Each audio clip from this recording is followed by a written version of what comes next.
രക്തസാക്ഷി നിർമ്മാണത്തിൽ പാർട്ടി സ്വയം പര്യാപ്തത കൈവരിച്ചു. രക്തസാക്ഷി ശേഖരത്തിലെ കമ്മിനില പരിഹരിക്കാൻ ഇനിയിപ്പോൾ ഇതര രാഷ്ട്രീയ കക്ഷികളുടെ സഹായം പാർട്ടിക്ക് തേടേണ്ട കാര്യമേയില്ല. ആവശ്യമുള്ള എണ്ണം രക്തസാക്ഷികളെ പാർട്ടി സ്വയം വെട്ടിയെടുത്തു തുടങ്ങി. കാര്യം പോങ്ങൻ കുറച്ചു കാലം മുന്നേ പറഞ്ഞതാണ്. അന്നതാരും പക്ഷേ കാര്യമായി കേട്ടില്ല. അതങ്ങനെയാണ്. പോങ്ങൻ ഒരു 3 കൊല്ലം മുന്നേ പറഞ്ഞ പലതും ഇന്നു പറഞ്ഞ് കയ്യടിയും സ്വീകാര്യതയും വലിയ നിലയിൽ വാങ്ങുന്ന പ്രബുദ്ധ വീന്ദ്രന്മാരെ ഈ പോങ്ങൻ ഇവിടെ കാണുന്നുണ്ട്, അല്ലെങ്കിൽ കാണാറുണ്ട്. എന്തായാലും രക്തസാക്ഷി സമ്പാദനത്തിൽ പാർട്ടി സ്വയം പര്യാപ്തത കൈവരിച്ചുവെന്ന് ഈയുള്ളവൻ പറഞ്ഞപ്പോൾ ആരും ഗൗനിക്കാത്തതിൽ ഈ പോങ്ങിന് പരാതിയോ പരിഭവമോ ഇല്ല. അക്കാര്യത്തിൽ പാർട്ടി കൈവരിച്ച നേട്ടം പാർട്ടിയുടെ സംസ്ഥാന സമിതി അംഗമായിട്ടുള്ള സാക്ഷാൽ മണിപ്രവാളം സ്വരാജൻ പോലും അറിഞ്ഞിരുന്നില്ല. പിന്നെയാണോ പോങ്ങിനെ കേൾക്കുന്ന? അത്രയൊന്നും വിപ്ലവ ബുദ്ധിയില്ലാത്ത സാധാരണ മനുഷ്യരുടെ കാര്യം. ഇന്നലെ ബ്രാഞ്ച് കമ്മിറ്റി അംഗമായിട്ടുള്ള 33കാരൻ, ലോക്കൽ സെക്രട്ടറി ആയിട്ടുള്ള 66കാരനെ രക്തസാക്ഷി പട്ടികയിലേക്ക് വെട്ടിച്ചേർത്തു. രസം അതല്ല, അതിന്റെ ക്രെഡിറ്റ് ശ്രീ മണിപ്രവാളം സ്വരാജ് പൂർണ്ണമായും RSSന് നൽകി. അത്തരമൊരു അബദ്ധം, അത്തരമൊരു ഹൃദയവിശാലത മണിപ്രവാളം സ്വരാജിന് സംഭവിച്ചതിന് പിന്നിൽ ഒരൊറ്റ കാരണമേ ഉള്ളൂ. ഈ രക്തസാക്ഷി നിർമ്മാണത്തിൽ സ്വന്തം പാർട്ടി സ്വയം പര്യാപ്തത കൈവരിച്ച കാര്യം സ്വരാജൻ അല്പം പോലും അറിഞ്ഞിരുന്നില്ല. അതാണ് അതിന്റെ കാര്യം. അതിനയാളെ കുറ്റം പറയാനും ഒക്കില്ല. നാവുകൊണ്ട് മണിപ്രവാളം മെനയാൻ തന്നെ അയാൾക്ക് നേരം തികയുന്നില്ല. അതുകൂടാതെ മറ്റൊരു കാര്യം കൂടിയുണ്ട്. സ്വരാജൻ ആസകലം ഒരു വൈരുദ്ധ്യാത്മക ഭൗതികവാദിയാണല്ലോ. ആയതിനാൽ സ്വരാജന് അല്പം പോലും ആത്മാവില്ല. അദ്ദേഹത്തിന് ശരീരം മാത്രമേ ഉള്ളൂ. ശരീരത്തിനാണെങ്കിൽ കാര്യമായിട്ടുള്ള പ്രായവുമായിട്ടില്ല. കഷ്ടി ഒരു 45 വയസ്സ്. യുവത്വം കൊഴിയാത്ത തരം ഭൗതികവാദി ആയതുകൊണ്ട് കൃത്യമായ ഇടവേളകളിൽ ശരീരത്തിന് ഭൗതിക സുഖം നൽകണം, അല്ലെങ്കിൽ സ്വപ്നവീഴ്ചയിലൂടെ ഊർജ്ജ നഷ്ടം സംഭവിക്കും. പൊതുപ്രവർത്തകൻ എന്ന നിലയിൽ ഇത്തരം ഊർജ്ജ ചോർച്ച സമൂഹത്തിന് വലിയ നഷ്ടമാണ് നൽകുന്നത്. അതറിയാവുന്നതുകൊണ്ട് അന്നന്നത്തെ അന്നത്തിനുള്ള മണിപ്രവാളം നാവിനെ കൊണ്ട് നെയ്യിപ്പിച്ചു കഴിഞ്ഞാൽ പിന്നെ ശരീരത്തിന് ഭൗതിക സുഖം നൽകാനായി സ്വരാജൻ ലിഫ്റ്റിൽ കയറി മേലുകീഴ് സഞ്ചാരം അങ്ങ് നടത്തും. അങ്ങനെ അത്യാവശ്യം മേനിയനക്കം ലഭിക്കുന്നതോടെ ഉറക്കത്തിൽ സംഭവിക്കാനിടയുള്ള ഊർജ്ജ വാർച്ച വലിയ തോതിൽ തടയാൻ പറ്റും. എല്ലാം ഈ നാട്ടിലെ പാവപ്പെട്ടവർക്കായി നടത്തുന്ന കഷ്ടപ്പാടുകളാണ്. നമ്മളാരും അത് മറക്കരുത്. അങ്ങനെ ഇടതടവില്ലാതെയുള്ള മണിപ്രവാള പ്രസരണവും മേനിയനക്കവും ഒക്കെ നടത്തുന്നതിനിടയിൽ രക്തസാക്ഷി നിർമ്മാണത്തിൽ പാർട്ടി കൈവരിച്ച ഇത്തരം നേട്ടമൊക്കെ ചിലപ്പോൾ അറിയാൻ കഴിയില്ലെന്ന് വരും. സ്വാഭാവികം മാത്രം. അതൊന്നും വലിയ പിശകായി കാണേണ്ട കാര്യമില്ല. നമ്മുടെ മണിപ്രവാളം സ്വരാജിന് മാത്രമല്ല, പൂവൻകോഴി ശശിക്കും ഇതേ പിശക് പിണഞ്ഞു. രക്തസാക്ഷി സമ്പാദനത്തിന്റെ നേട്ടം പൂവൻകോഴി ശശിയും RSSന് സമർപ്പിച്ചു. എന്തായാലും സംഘികൾ ഇത്തവണ ശിക്കാരി ശംഭുമാരാകാൻ നിന്നില്ല. ആ ക്രെഡിറ്റ് എടുക്കാൻ അവർ ഒട്ടും തന്നെ കൂട്ടാക്കിയില്ല. എന്ന് മാത്രവുമല്ല, അനർഹമായിട്ടുള്ള അംഗീകാരം അടിച്ചേൽപ്പിക്കാൻ ശ്രമിച്ചുവെന്ന് പറഞ്ഞ് സംഘികൾ കേസ് കൊടുത്തുവെന്നും പറഞ്ഞു കേൾക്കുന്നു. അതോ കൊടുക്കാൻ പോകുന്നുവെന്നോ അതെന്തോ ആവട്ടെ. സത്യത്തിൽ എനിക്ക് സ്വരാജിനെ ഓർത്ത് വളരെ ദുഃഖമുണ്ട്. രക്തസാക്ഷി സമ്പാദനത്തിൽ പാർട്ടി സ്വയം പര്യാപ്തമായത് അറിഞ്ഞില്ല എന്നതിലല്ല ദുഃഖം. സംഘപരിവാരങ്ങൾക്ക് ഘാതകസ്ഥാനം ചുളുവിൽ സമർപ്പിച്ചതുമല്ല അതിന് കാരണം. ഒരു കമ്മി എന്ന നിലയിൽ പരമാവധി അളവിൽ വിവരദോഷം പേറുമ്പോഴും ബുദ്ധിജീവിയാണെന്ന ഒരു ധാരണ പൊതുസമൂഹമാകെ പരത്താൻ സ്വരാജിന് സാധിച്ചിട്ടുണ്ട്. ആത്മവിശ്വാസവും പരപുച്ഛവും അത് രണ്ടും സമം ചേർത്ത് തികഞ്ഞ ഗർവോടെ വിഡ്ഢിത്തം പറഞ്ഞാൽ അല്പനേരത്തേക്ക് ഏതു മണ്ടനും ഒന്ന് മാനിക്കപ്പെടും. അത്തരമൊരു ആദരവ് ആളുകളിൽ നിന്നും കരസ്ഥമാക്കാൻ സ്വരാജിന് പലപ്പോഴും, അല്ല മിക്കപ്പോഴും, അല്ല എല്ലായ്പ്പോഴും സാധിച്ചിട്ടുണ്ട്. ശ്രീമതി സണ്ണി ലിയോനി കന്യകയാണെന്ന് നമ്മുടെ സ്വരാജൻ തനത് ശൈലിയിൽ പറഞ്ഞാൽ അത് സത്യമാണെന്ന് ഡാനിയൽ വെബർ പോലും, സാക്ഷാൽ ഡാനിയൽ വെബർ പോലും അല്പനേരത്തേക്ക് വിശ്വസിച്ചു പോകും. ഈ സംസ്കാര സമ്പന്നർക്ക് മനസ്സിലാവുന്ന നിലയിൽ ഒന്ന് ഉദാഹരിച്ചാൽ, ഭൂമി പരന്നതാണെന്ന് നമ്മുടെ സ്വരാജൻ പറഞ്ഞാൽ ഇസ്രോ അധ്യക്ഷനായിട്ടുള്ള ശ്രീ സോമനാഥൻ പോലും ഒരു വേള അത് ശരിയായിരിക്കുമെന്ന് ചിന്തിച്ചു പോകും. സ്വരാജന്റെ ആ സവിശേഷതയും പക്ഷേ പോങ്ങനെ ദുഃഖിതനാക്കുന്നില്ല. അതിന് കാരണം മറ്റൊന്നാണ്. നമുക്കറിയാം, സാധാരണയായി പാർട്ടിക്ക് പറ്റുന്ന മണ്ടത്തരങ്ങൾ പതിറ്റാണ്ടുകൾ കഴിഞ്ഞാൽ മാത്രമേ അവർ സമ്മതിക്കുന്ന പതിവുള്ളൂ, അല്ലെ? അവറ്റകളുടെ മണ്ടത്തരങ്ങൾ എണ്ണി പറയാൻ നിന്നാൽ ഈ സംസാരം ഇക്കൊല്ലമൊന്നും തീർക്കാൻ പോകാൻ പറ്റില്ല, അല്ലെങ്കിൽ നിർത്താൻ പോകാൻ പറ്റില്ല. അതുകൊണ്ട് അതിന് നിൽക്കുന്നില്ല. എന്നെ ദുഃഖിപ്പിക്കുന്ന കാര്യം പറയാം. പറ്റിയ അബദ്ധം അതിവേഗം തന്നെ തിരിച്ചറിയാനും തിരുത്താനും മണിപ്രവാളം സ്വരാജിന് കഴിഞ്ഞു. അതിനർത്ഥം പാർട്ടിയേക്കാൾ തിരിച്ചറിവ് വേഗം സ്വരാജനുണ്ടെന്നാണ്. സത്യത്തിൽ ആ കഴിവാണ് സ്വരാജിന്റെ രാഷ്ട്രീയ ജീവിതത്തെ തളർത്താൻ പോകുന്ന രണ്ടാമത്തെ കാരണം. 2005 സ്വരാജ് SFIയുടെ സംസ്ഥാന സെക്രട്ടറിയായി. 2007 മലപ്പുറം ജില്ലാ കമ്മിറ്റി അംഗം. 2011 ഡിഫിയുടെ സംസ്ഥാന പ്രസിഡന്റായി. 2013 ആയപ്പോൾ ഡിഫിയുടെ സെക്രട്ടറി. 2015 മുതൽ പാർട്ടിയുടെ സംസ്ഥാന സമിതിയിൽ അംഗമാണ്. 2016 തൃപ്പൂണിത്തുറയിൽ നിന്നും MLA ആയി.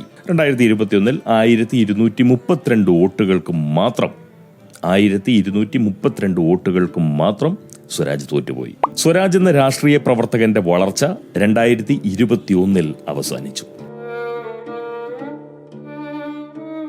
ആ സത്യം തീർച്ചയായും പോകനെ ദുഃഖിപ്പിക്കുന്നുണ്ട്. ഞാൻ ഇത്രകാലം വോട്ട് കൊടുത്ത ഒരു പാർട്ടിയുടെ നേതാവ് എന്ന നിലയിലുള്ള സ്നേഹമല്ല എനിക്ക് അദ്ദേഹത്തോടുള്ളത്, സഹജീവി.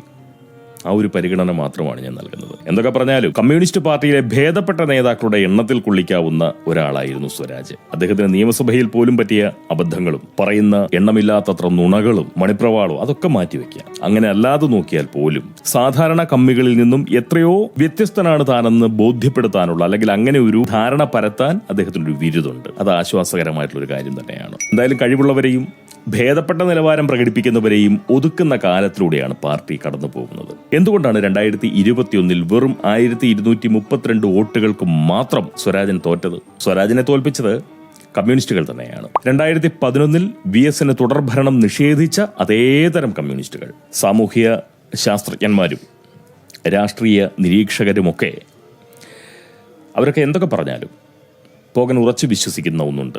നമ്മുടെ ജനാധിപത്യത്തിന് മുകളിൽ ദുർജനങ്ങൾ ആധിപത്യം സ്ഥാപിച്ചു കഴിഞ്ഞു. സജ്ജനങ്ങളും ദുർജനങ്ങളും തമ്മിലുള്ള മത്സരമാണ് ഇപ്പോൾ നടക്കുന്നത്. ഏത് പാർട്ടിയിലും സ്ഥിതി അതുതന്നെ. കഴിവും സദ്ബുദ്ധിയും ആദർശശുദ്ധിയും ഉള്ളവർക്ക് ഒരിടത്തും ഇനി രക്ഷ കിട്ടില്ല. അളവില്ലാത്ത സ്വാർത്ഥ ബുദ്ധിയും സഹജീവികളെ അപാരമായ നിലയിൽ അതിസമർത്ഥമായി കബളിപ്പിക്കാനുള്ള കഴിവുമുണ്ടെങ്കിൽ എവിടെയും നിങ്ങൾക്ക് വിജയിക്കാം, അല്ലെങ്കിൽ അങ്ങനെയുള്ള ആളുകൾക്ക് എവിടെയും വിജയിക്കാം. എന്നാൽ സണ്ണി ലിയോനിയെ കന്യകയും ഭൂമിയെ പരന്നതുമാക്കുന്ന സ്വരാജന്റെ സാമർഥ്യം പക്ഷെ അദ്ദേഹത്തിന് ഒട്ടും ഗുണം ചെയ്യില്ല. അതിന് കാരണവും പോകൻ പറയാം. അതിനു മുന്നേ മറ്റൊന്നുകൂടി പറയണം. എന്തുകൊണ്ടാണ് സ്വരാജ് 2021 തോൽപ്പിക്കപ്പെട്ടത്? ജയിച്ചിരുന്നുവെങ്കിൽ തീർച്ചയായും സ്വരാജ് ഇന്ന് മന്ത്രിയാണ്. നിലവിലുള്ള ഏത് മന്ത്രിമാരെക്കാളും യോഗ്യൻ സ്വരാജ് ആകുകയും ചെയ്യുമായിരുന്നു. അതാണ് ഒരു കുഴപ്പം. മിടുക്കനാവാൻ മിടുക്കുള്ള മിടുക്കനാണ് നമ്മുടെ മണിപ്രവാളം സ്വരാജ്. മിടുക്കില്ലാത്തവർ മിടുക്കന്മാരാവുന്ന ഈ ഡിജിറ്റൽ യുഗത്തിൽ മിടുക്കുള്ളവർ അയോഗ്യരാകും. കഴിവുകെട്ടവരുടെ ശത്രു എപ്പോഴും കഴിവുള്ളവരാകും. അതുകൊണ്ട് തന്നെ മിടുക്കരെ ഒതുക്കേണ്ടത് മിടുക്കില്ലാത്തവരുടെ നിലനിൽപ്പിന്റെ ആവശ്യമാണ്. ഒരു ഉദാഹരണം പറഞ്ഞാൽ കാര്യം വളരെ എളുപ്പത്തിൽ തീർക്കാം. നമ്മുടെ ഗതാഗത വകുപ്പിൽ ഷഡ്രാജിന് അറുതി വന്നപ്പോൾ 2ാം പാദ മന്ത്രിയായി വന്ന ഗണേഷ് കുമാർ വളരെ മിടുക്കനായിട്ടുള്ള വ്യക്തിയാണ്, കഴിവുള്ളവൻ. ഉള്ളത് പറഞ്ഞാൽ മരമനേക്കാൾ യോഗ്യൻ. അദ്ദേഹം വലിയ പ്രതീക്ഷ നൽകിക്കൊണ്ടാണ് അധികാരത്തിലെത്തിയത്. എന്നാൽ എത്രയോ വേഗമാണ് ആ മനുഷ്യൻ ബന്ധനസ്ഥനായത്. എന്താ കാര്യം? ഒന്നേ ഉള്ളൂ, ഈ നവകേരളം മരമന്നന്റെ മരുമോന് നൽകപ്പെട്ട പുരുഷ മഹറാണ്. കഴിവും സാമർഥ്യവുമുള്ള ഒറ്റ ഒരുത്തിനും ഈ മണ്ണിൽ ഗതി പിടിക്കുന്ന കാര്യം മരമന്നൻ ആലോചിക്കാൻ പോലും കഴിയില്ല. അങ്ങ് ആമസോൺ കാട്ടിൽ പടർന്ന തീ കെടുത്തണമെന്ന് പറഞ്ഞ് ദില്ലിയിലെ ബ്രസീലിയൻ എംബസി കത്തിക്കാൻ വട്ടം കൂട്ടിയ ഒരു മഴുവനെ പിടിച്ച് മരമന്നൻ മരുമോനാക്കിയതോടുകൂടി ഈ നാട് അതിന്റെ പതനം പൂർത്തിയാക്കി. കഴുതക്കോയവും മധുരക്കിഴങ്ങും തമ്മിൽ തിരിച്ചറിയാൻ കഴിയുന്ന തരം ബുദ്ധിയുള്ള ഒരാൾക്കും ഇനി ഈ നാട്ടിൽ അതിജീവനം സാധ്യമല്ല. കാരണം മരുമോന് ആ കഴിവില്ല. മധുരക്കിഴങ്ങും കഴുതക്കോയവും തിരിച്ചറിയാനുള്ള പാങ്ങില്ല. ഈ ഗണേശനും സ്വരാജനുമൊക്കെ ഒരുമാതിരി ബോധമുള്ളവരെ പോലെ സംസാരിക്കൂ. അതുകൊണ്ട് അവർക്കൊരിക്കലും ഇനി സ്വന്തം നിലയിൽ ഒരു വളർച്ച തരപ്പെടുത്താനോ ഈ സമൂഹത്തിന് വേണ്ടി എന്തെങ്കിലും നന്മ ചെയ്യാനോ ഒരു കാരണവശാലും സാധിക്കില്ല. ഇടതുപക്ഷത്തിന്റെ ഭാഗമായി പ്രവർത്തിക്കുമ്പോൾ പ്രത്യേകിച്ചും ആ പഴയ സിമിയൻ ആയിട്ടുള്ള മരുമോന്റെ പാദസേവ ചെയ്യാനും അയാളെ തൃപ്തിപ്പെടുത്താനും സ്വരാജിന് എത്രത്തോളം സാധിക്കുമോ അതിജീവിക്കാനുള്ള പ്രയാസം അത്രത്തോളം സ്വരാജിന് കുറയ്ക്കാമെന്ന് മാത്രം. വളരെ ശക്തമായ മത്സരം നടക്കുന്ന ഒരു മണ്ഡലത്തിൽ ഏതാനും വോട്ടുകൾ മതി വിധി നിർണ്ണയിക്കാൻ. ജനാധിപത്യത്തെ ദുർജനാധിപത്യമാക്കിയ മരമന്ന സംഘത്തിന് എവിടെയും ഉണ്ടാവും 10,000-കണക്കിന് സ്വാർത്ഥബുദ്ധരായിട്ടുള്ള അടിമക്കണ്ണർ, വോട്ടാളികൾ. പൗരബുദ്ധിയും ജനാധിപത്യ ബോധവും ആത്മാഭിമാനവുമില്ലാത്ത ആ അടിമകളാണ് ജയവും തോൽവിയും നിർണ്ണയിക്കുന്നത്. മരമന്ന പ്രീതിക്ക് പാത്രമാകാനുള്ള യോഗ്യത ഒരുവന്റെ ദാസ്യശേഷിയാണ്. നായകളെ തോൽപ്പിക്കുന്ന വിധേയത്വ ബുദ്ധിയുള്ളവർക്ക് ഈ നാട്ടിൽ നായകരെ പോലെ വാഴാം. അല്ലാത്തവർക്ക് അതിജീവനം വളരെ പ്രയാസമാണ്, സാധ്യമല്ല എന്ന് തന്നെ പറയാം. മനസ്സിലാക്കിയിടത്തോളം നായക ബുദ്ധിയാണ് സ്വരാജിനുള്ളത്. അത്യാവശ്യം കഴിവും സാമർഥ്യവും ഉണ്ട് താനും. സ്വാഭാവികമായും സ്വരാജിന് ഗതി കിട്ടാനിടയില്ല. മാത്രവുമല്ല, പറഞ്ഞല്ലോ, രണ്ട് വലിയ അയോഗ്യതകളാണ് സ്വരാജിന് പേറുന്നത്. രണ്ടാമത്തേത് ആദ്യം പറഞ്ഞു, മിടുക്കും കഴിവും. അതാണ് രണ്ടാമത്തെ അയോഗ്യത. ഒന്നാമത്തെ അയോഗ്യത ഇതാണ്. ഈ സ്വരാജൻ മുരളീധരൻ നായരുടെ മകനാണ്. ഈ പ്രബുദ്ധ നവകേരളത്തിൽ അതുകൊണ്ട് തന്നെ അതിജീവിക്കണമെങ്കിൽ ചില്ലറ നിലയ്ക്ക് നായ്ക്കോലം കിട്ടിയാൽ പോരാ. സ്വരാജൻ എന്തായാലും ഒന്നേ പറയുന്നുള്ളൂ, മലപ്പുറം ജില്ലയിൽ ജനിച്ച സ്വരാജ് ഒരു തവണയെങ്കിലും മലപ്പുറത്ത് നിന്ന് മത്സരിച്ചൊന്ന് ജയിക്കണം, അല്ലെങ്കിൽ ജയിപ്പിക്കണം. അങ്ങനെ ജയിപ്പിക്കാൻ സാധിച്ചാൽ പോകൻ പറയും, കമ്മ്യൂണിസ്റ്റ് പാർട്ടി കേരളത്തെ സംബന്ധിച്ച് ഒരു ശരിയായിരുന്നുവെന്ന്. ഈ നാടിന്റെ സഹജമായിട്ടുള്ള മതേതര ഭാവത്തിന് മൂല്യവും കരുത്തും പകരാൻ കമ്മ്യൂണിസ്റ്റ് പാർട്ടിക്ക് സാധിച്ചുവെന്ന്. ജീവിച്ചിരിപ്പുണ്ടെങ്കിൽ ഈ പോകൻ കമ്മ്യൂണിസ്റ്റ് വിരുദ്ധ രാഗത്തിൽ അന്നു മുതൽ കുരയ്ക്കുകയുമില്ല.